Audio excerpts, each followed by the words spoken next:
ඒව කාටවත් බේරන්න බැරි ඒවා තියෙනවා. බුදුහාමුදුරන්ටවත් බේරන්න බෑ. දැන් බුදුහාමුදුරන්ගේ මාමන් කවුද?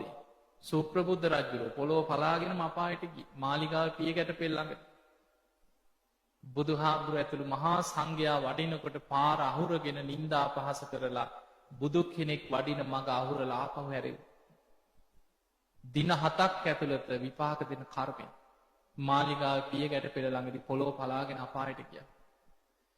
යසෝදරාවගේ තාත්තා දේවදත්ත කියන්නේ සහෝදරයා යසෝදරාව. බුදුහාමුදුරන්ගේ මස්සිනා. එතකොට බුදුහාමුදුරු වැඩ ඉන්නේ නැද්දි පොළොව පලාගෙන අපායට අන්තිමට අනේ මට බුදුහාමුදුරු දකින්න ඕනේ අනේ මා උස්සගෙන යන්න කියලා ඇඳ පිටින් උස්සගෙන ආවා. එනකොට බුදුරජාණන් වහන්සේ ඈතදීම කිව්වා දේවදත්තට කවදාවත් බුදුහාමුදුරන් ඇස් දෙකෙන් දකින්න ලැබෙන්නේ නැහැ කියලා.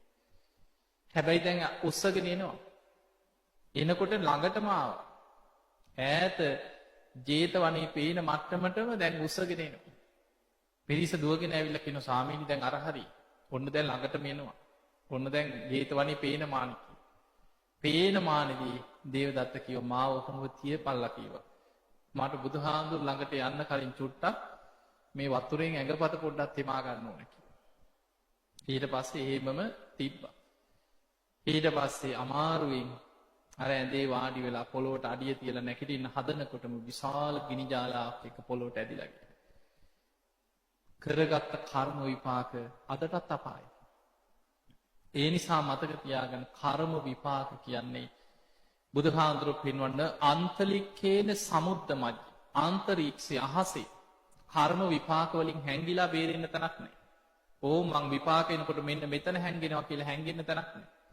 සමුද්දමජ්ජේ මොහොත මැද්දට ගිහිල්ලා ඔන්න අපි නම් බේරුණා කියලා මොහොත මැද්දට ගිහිල්ලා කර්ම විපාකෙන් හැංගිලා බේරෙන්න තැනක් නැහැ. නපබ්බතානං විවරම් පවිස්ස පර්වතයක් ඇතුලේ කන්දක් අස්සේ කොහේ හරි ගල් ගුහාවක් අස්සේ රිංගලා එහෙම බේරෙන්න තැනකුත් නැහැ කිය. තමන් යම් කර්මයක් කරොත් ඒකේ විපාක තමන් කරා එනවාමයි. දැන් ඔය සුප්‍රබුද්ධ රජුරෝ මාලිගාවේ උඩුමහල් තලයේටම නැගලා හිටිය දවස් 7ක්. ඒ අකුසලේ කරලා බුදුහාමුදුරන්ට මග අහුරලා නිନ୍ଦා පහස කරලා බුද්ධ ප්‍රමුඛ සංඝයා ආපහු වැඩියා.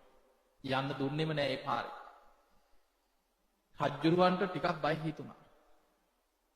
ඊට පස්සේ රාජකීය ඔත්තුකාරයන්ට කිව්වා පොඩ්ඩක් ගිහින් බුදුහාමුදුරුවෝ මං ගැන මොනවද දැන් කියන්නේ කියලා හොයාගෙන ඉන්න කියලා. බුදුරජාණන් වහන්සේ ආපහු හැරිලා වැඩම කරලා එදා විවේකයෙන් වැඩ ඉන්නකොට ආනන්ද හාමුදුරුවෝ ස්වාමීනි භාග්‍යතුන් වහන්සේ මේ සුප්‍රබුද්ධ රජුරෝ කරගත්ත ලොකු අකුසලයක් නේද? බුදුහාමුදුරුවෝ දාලා ආනන්ද බුදු කෙනෙකුට මග අහුරනවා කියන්නේ දින 7ක් ඇතුළත විපාක දෙන කර්මයක්. ඒක ලෝක ධර්මතාවය. බුදු කෙනෙකුට මග අහුරලා බුදු කෙනෙක් කියන්නේ ආපස්සට යන්නේ. ආපහු හැරෙව්වොත් දින 7ක් ඇතුළත විපාක දෙන කර්මයක්. ඔය මාලිගාවේ පියගැට පෙළ ළඟදී හරියටම තව දවස් 7ක් යන්න තැන රජුරෝ පොළොව පලාගෙන අපායට වැටෙනවා. දැන් මේක කතාව ගියා. ඔත්තුකාරයන්ටත් ආරංචි. ඔත්තුකාරයෝ රජුරවන්ට කිව්වොත් රජුරෝ ගැන මෙන්න මෙහෙම කතාවක් බුදුහාමුදුරුවෝ කියලා තියෙනවා. රජුරවන්ට බයකුත් ආව. රජුරෝ බය නිසා මොකද කරේ? කට්ටිය එකතු කරලා කිව්වා මම මේ මෙහෙම කියනවලු. මම ඕක බොරුවක් කරනවා. එහෙම කියලා මාලිගාවේ උඩම තට්ටුවට දවස් 10කට 15කට සති දෙකකට විතර කන්න බොන්න පුළුවන් බඩු කෑම බීම වතුර ඔක්කොම ඇද්දා. හැදලා රාජපටයන්ට කිව්වා කිසිම හේතුවක් නිසා මාව පහලට එක්කන් එන්න බෑ. මට පණවිඩ ගේන්නත් බෑ. මම දවස් 7 පහ වෙලා තමයි පල්ලෙහාට එන්නේ. එතකොට ඔය ශ්‍රමණ බුදුහාමුදුරන්ට කිව්වා ඔය ශ්‍රමණය ඔය බුදු වුණා කියවට බොරුකාරයෙක් කියලා මිනිස්සුම නින්දා කරයි. කෝ දවස් 7න් අපාය යනවා කියවට කෝ ගියේ නෑනේ කියලා මං ඒ නිසා පල්ලෙහාට බහින්නේ නැහැ කියලා නැග්ගා. උඩටම නැගලා හිටියා. දවස් 2 3 4 ගෙවුණා. දවස් 7 දැන් 7 වෙනි දවස. එදා කර්ම විපාක කියන්නේ කර්මයක් විපාක දෙන්න තියෙනකොට මොන විදියට හරි පරිසරයක් හැදෙන්න. රජ්ජුරුවන්ගේ ඇතා කුලප්පු අස්සයක් දුවනවා මාලිගාව වටේ දුවනවා. රජ්ජුරුවන්ගේ හස්තියා රජ්ජුරුවන්ට ඇඩ්ඩුවන්ට කීකරුත් නැහැ. මාලිගාවේ බිත්ති වලට අනිනවා, තාප පෙරලනවා, මාලිගාව වටේ දුවනවා, ඇතාකුලක්. රජ්ජුරුව උඩින් ඉඳන් කෑ ගැහුවා ඇඩ්ඩුවට ඇහෙන්නේ නැහැ.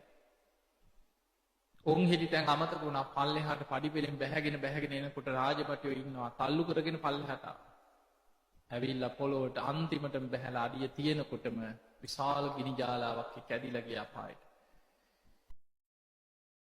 මතක තියාගන්න මරණ මංචකේ අන්තිම මොහොතේ ගිනිදැල් පෙනිච්ච ධනංජානි කියලා කියන. ඔබ අහලා ඇති. මජ්ක්‍ධිම නිකායේ තියෙන ධනංජානි කියලා සූත්‍රය. ඉන්නකම් පව්කම් කරලා මැරෙන්න වැටෙනකොට ගිනිදැල් පෙවුණා කියලා. අන්තිම මොහොතේ සාරිපුත්ත හාමුදුරුව පෙර පිනකට ළඟට ආවේ. සිහිය තිබ්බ නිසා සේවකයෙකුට කිව්වා අනේ ඔබ සාරිපුත්තයන් වහන්සේ හොයාගෙන යන්න. උන්වහන්සේ මට අනුකම්පා කරයි. උන්වහන්සේට මාව බලන්න එන්න කියන්නේ. සාරිපුත්ත හාමුදුරුව වැඩියා. සාරිපුත්ත හාමුදුරුව කරුණ කියද්දි පුදුම වීරියෙන් හිත පිහිටවාගෙන මේ ධර්මයේ මෙනෙහි කරලා අන්තිමට මරණ මංචකේ හිත එකඟ වුණා බණහනකොට. මරණයට පත් වෙලා ධනංජානි කියලා බ්‍රහ්ම දේවතාවෙක් වෙලා බබලව පහළ වුණා. හැබැයි සාරිපුත්ත හාමුදුරුවෝ එන්න කලින් පණ ගියා නම් අපායයි. නිරේට යන්න හිටපු කෙනාට අන්තිම මොහොතේ මරණ මංචකේ ධර්මයේ හිත පිහිටෝලා බඹලව උපදින්න පුළුවන් වුණා. ඒ නිසා සමහර ඒවා තියෙනවා මේ බුද්ධ ශාසනය තුල මේ මැරෙනකොට ධර්මයේ සිහි කළ රහත් වෙනවා.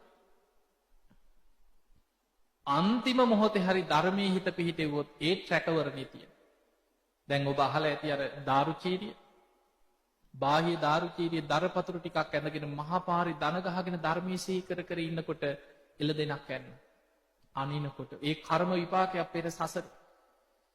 හැබැයි ඒ අනිනකොටම හිත කෙලෙසුන්ගෙන් මිදිලා රහත් වුණා. එතනම් පිරිනිවන් පෑ. ඔය වගේ නොකල වරදකට උලින්දෝපු ස්වාමීන් වහන්සේ නම. රජ්ජුරුවන්ගේ ආභරණ හොරකම් කරගත්ත හොරු ටිකක් කැලේ දුවගෙන යනකොට උන්වහන්සේගේ පාත්‍රේ නනා හිටියේ. ගඟයිනේ තිබ්බ පාත්‍රයට ආභරණ ටික දාලා හොරු හැංගුණා.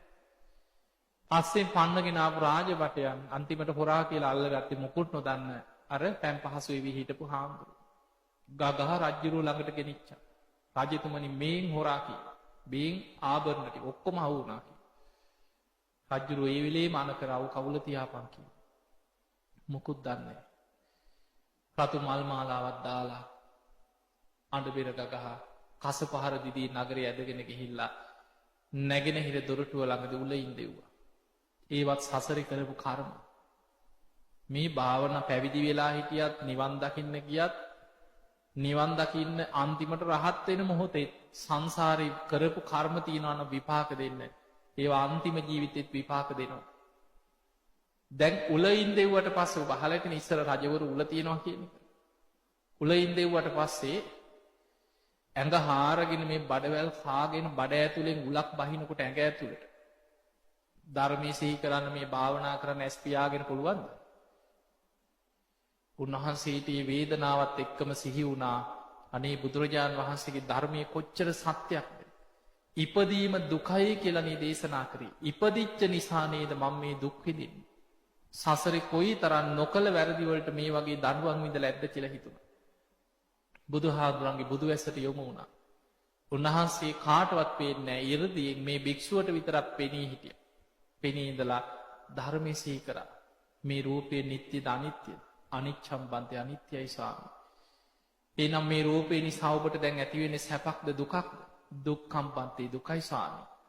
එහෙමනම් මේ රූපේ මගේ ආත්මයයි කියලා පිළිගන්න පුළුවන්ද? නොහේතම් බන්තේ නැහැ ස්වාමී. භික්ෂුව ඔබ මේ රූපේ අනිත්‍යයි දුකයි අනාත්මයි කියලා විමසන්න කි. වේදනා සංඥා සංඛාර විඥාන පංච උපාදානස්කන්ධය අනිත්‍ය වශයෙන් බලන්න කි. අමාරු තැන අර වේදනාව මැඩගෙන අනිත්‍ය සිහි කරා උල උඩම රහත් වුණා. උල උඩම පිරිනිවන් පෑ. එතකොට බලන්න මොකක් හරි කර්මයකට දඬුවමක් ලැබිලා උලින් දෝපු වෙලාවේ එතන ධර්මයේ සිහි කළ රහත් උන්නේ නැද්ද? රහත් වුණා. ඒ උල ඇඟ හාරගෙන බහිනකොටත් ධර්මයේ සිහි කළ උල උඩම රහත් වෙලා පිරිනිවන් පෑ. සාමාවතිය ඇතුළු 500ක් ගින්නෙන් පිච්චෙනකොට ඒ වේදනාව තුළ වේදනානුපස්සනාව වඩලා අනිත්‍ය සිහි කර අනාගාමී වෙලා සුද්ධාවාස බඹලව ඉපදුණා. ඒ නිසා මතක තියාගන්න අපට ජීවිතේ කරදර ප්‍රශ්න ගැටලු එනකොට එතනමයි ධර්මයේ සිහි කරන්න තියෙන්නේ. සමහරු කරදර එනකොට කරදර වලට බනින. ඕම් පින් කරලා අපිට වෙච්ච දේ කියලා කරදර වලට බනින. පිනටත් ගරහ කරනවා. ඒ කරදර එනකොට හිතන්න මේක තමයි ජීවිතේ. බුදුහාඳුරෝ දේශනා කරේ මේක සැපක් කියලාද? ඉපදීමත් දුකක්. ඉපදිච්ච දවසේ ඉඳන් කරදර විපත් ලෙඩ වෙනවා, වයසට යනවා, කොච්චර හොඳ කරත් බැනුම් අහන්න වෙනවා. ප්‍රියයන්ගෙන් වෙන්වීමේ දුක, අප්‍රියයන් එක්ක එකතු වීම, කැමති දේ නොලැබී, ශෝක, පරිදේව, දුක්ඛ, දෝමනස්, උපායාස කොච්චර අපි අඬලා ඇද්ද? කොච්චර කෑ ගගහ, පපුවට ගගහ, රූප තියතිය සිහි නැතු වැටලා නැද්ද? කොච්චර අඬනවද මිනිස්සු? හුල්ලනවා, උපායාස, සුසුම් හෙලනවා. ඕක තමයි ජීවිතේ. එතකොට මේ තුල මේක දුකක් කියලා බුදුහාඳුරෝ අපිට කරදර එනකොට හිතෙන්න ඕනේ අනේ ධර්මයේ කොච්චර සත්‍යයක්. බුදුහාඳුරෝ දේශනා කරේ මේක දුකක් කියලා නේද? ඉපදිච්ච නිසා නේද මම මේ දුක් විඳින්නේ.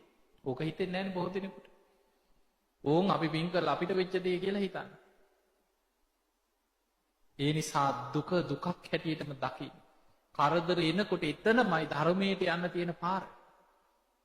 ඒ කරදර Tamanට ආශිර්වාදයක් කරගන්න. දැන් තිසා ගෝතමියගේ අර දරුවා මැරිලා මත් දන්නවනේ. නොමල ගියකින් අබ හොයාගෙන ගියේ. අඬා ළමයා උස්සගෙන කෑ පිස්සුවින් වගේ දුවගෙන ගියා. දැන් නිකන් ඒක විපතක් තමයි. තිසා ගෝතමියට අපිට අනේ පව් එකම ළමයා අපි ඔහොමනේ හිතන්නේ. ඒක එහෙම තමයි. හැබැයි ඒ විපතම Tamanට ආශිර්වාදයක් වුනේ නැද්ද? එදා තිසා ගෝතමියගේ දරුවා නොමැරුණා නම් අදත් දරුවෝ හද කොහේ හරි මිනිහගෙන් කුටි කකා හරි කොහේ හරි සසරේ දුක් විඳ විඳ අද කොහේ හරි ඉන්නවා. අපායක වෙන්න පුළුවන්. තිරිසන් මව් කුසකින් ඉපදිලා වෙන්න පුළුවන් අද කොහේ හරි. එතකොට තිසා ගෝතමියට රහත් වෙන්න නිවන් දකින්න ආශිර්වාදයක් වුණේ අර විපත නෙමෙයි. ඒ වගේ සමහර විපත් වෙනවා හරියට අපි ඒක ධර්මයට අනුව දැක්කොත් ඒකම ධර්මාවබෝධයට ආශිර්වාදයක් කරගන්න පුළුවන්. අපිට කරදර බාධා එනකොට ධර්මයේ හිතන්න. එතනින්ම ධර්මයේ ඇතුළට යන්න. එතනමයි අපිට ධර්මාවබෝධයට ධර්මයේ කරා යන්න පාර තියෙන්නේ. ඒ නිසා එන හැම කරදරයක්ම හැම විපතක්ම ධර්මාවබෝධයටම ආශිර්වාදයක් කරගන්න. සුගතියක් හැටියට තියෙන මනුස්ස ලෝකේ ඉපදිලත් අපිට මෙහෙමනම් අපායකට වැටුනොත් කොහොම තියෙයි? ඒ නිසා අත්ත දීපා අත්ත සරණ අනඤ්‍ය සරණ. තමා තමාව දූපතක් කරගන්න. ධර්මයේ සරණ යන්න ධම්ම දීපා ධම්ම සරණ අනඤ්‍ය සරණ. සසරින් මිදෙන්න වීරිය වඩන්න. ඉතින් ඒ පිණිස ඔබ හැම දිනාටම මේ ධර්ම දේශනාව දායකත්වයේ ධර්මින් විශාල පිරිසකට බණහන සැලැස්සීමේ ධර්ම දානමේ පිනත් ඔබ හැම දිනාටම ධර්මාවබෝධයට ආශිර්වාදයක්ම වේවා කියලා අපි ආශිර්වාද කරනවා.